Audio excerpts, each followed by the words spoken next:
11 senatoriable lamang mula sa Alyansa para sa Bagong Pilipinas ang kinampanya ni Pangulong Ferdinand Marcos Jr. sa rally ng administration candidates sa Cavite at Laguna. Hindi kasama sa 11 ang ate ng Pangulo na si Senator Amy Marcos na absent din sa naturang sortie. Kaya po, magkaisa po tayo. Magkaisa po tayo sa ating alyansa. At huwag natin gawing alyansa lamang nitong 11 na tao, 11 na kandidato na tumatakbo bilang senador na kasama sa alyansa.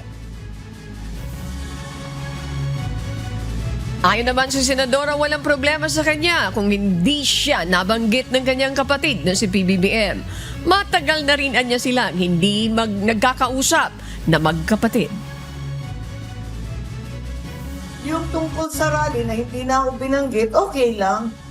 Tiisan tayo, wala tayong magawa. Total, sinabi ko naman mulat sa poll, baka mauwi ito sa away-away ng dalawang panig. Ayoko maipit.